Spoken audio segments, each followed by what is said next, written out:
Welcome to Jazz Piano 138. Today we're going to talk about how to gain pentatonic fluidity at the piano.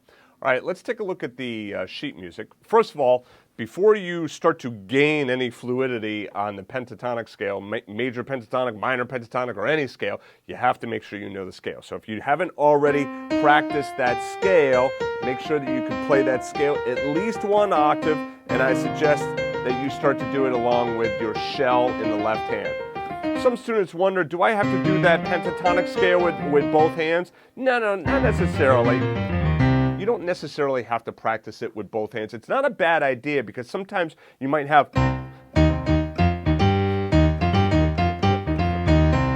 like some pentatonic lines that you want to play hands together like that, but for right now you could just focus mostly on the right hand. Major scales, yes, definitely practice those hands together, but the pentatonic scale, it's okay if you're focusing just with the right hand for right now. After all, there's only so much time in a day to practice, right? So you get to decide. Like if you're an advanced level player and you're like, hey, I really want to get that hands together stuff, then yes, then obviously practice the scale, two hands. But if you're just trying to get into improvisation and have some fun with improvisation, and you're mostly going to be playing chords or bass lines or some kind of accompaniment down there, then you could just focus on the pentatonic scale with the right hand alone. All right, so what I'm doing here is I'm just keeping my voicing built on the fifth, all right? Like I said, I can do it on the root, I can do it on the 11th or the 4 or on the 5th. I'm just going to keep it right there. And then let me just play this example for you, and then let's break it down and talk about what's going on here.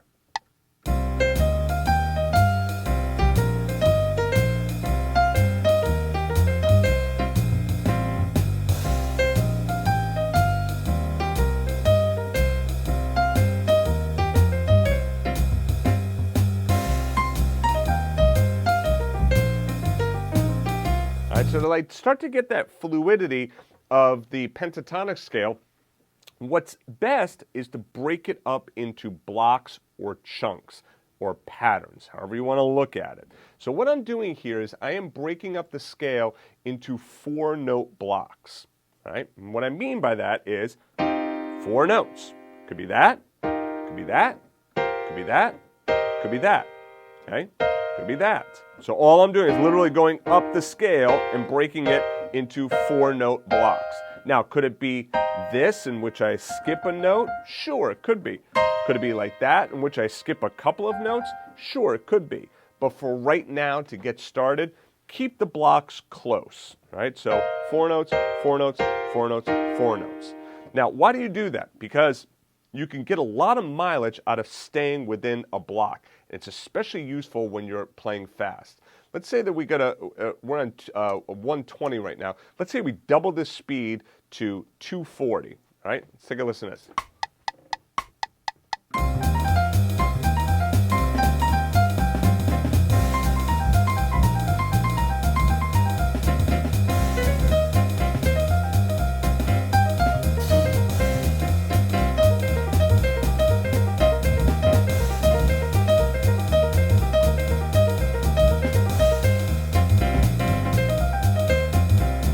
So you see how if I stay in these 4-note blocks, right, it's a lot easier to get something together for your improvisation, especially when you're going to be playing faster like this. All right, so let's bring the tempo back down, okay, and let's talk about the blocks that I'm using here. So,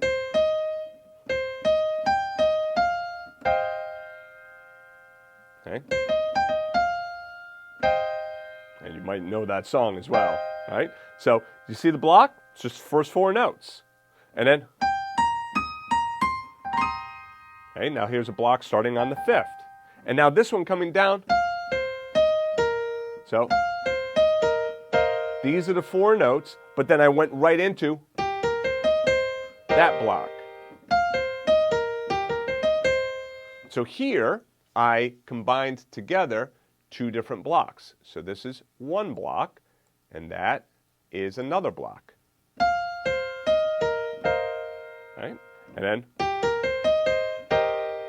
so what I suggest you do is practice this, exercise right here. So let me play it for you just so you can get it down. So it's 1 and 2 and 3 and 4 and 1 and 2 and 3 and 4 and 1 and 2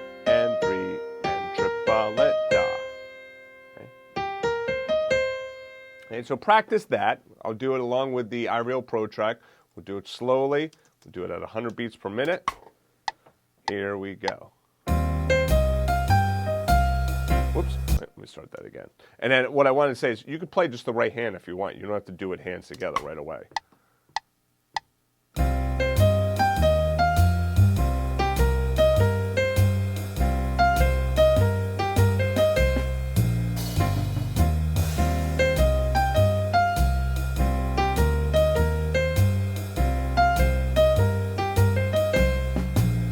All right, so now, how do you practice these blocks? Take any 4 notes. Let's take those 4 notes right there. See how many different combinations you can come up with. Start by going up, then go down, but then... Right, there's all different combinations that you can make. I would avoid...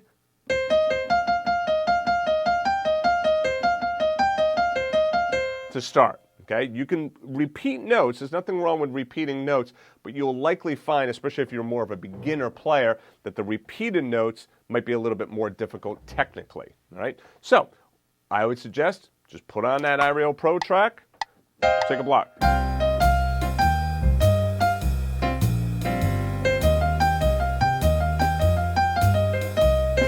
And go to a different block.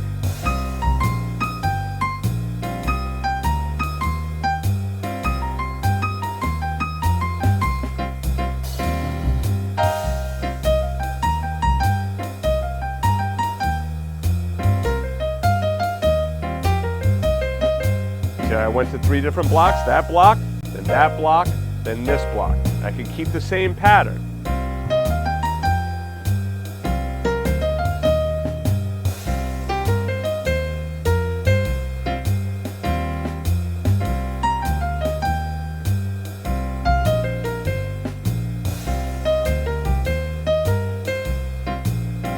So I can use these different blocks is a great way of organizing my improvisation into something that sounds cohesive and it sounds like a line is being created versus just randomly playing, you know,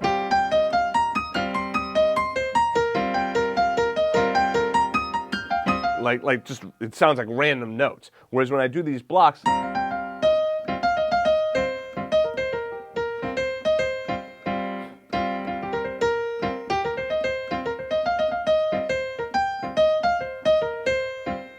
it starts to sound a little bit more compact, and it sounds like it's together. It sounds like the improvisation has a little bit more meaning to it, right? So anyway, play around with these blocks. I'll see you in the next lesson.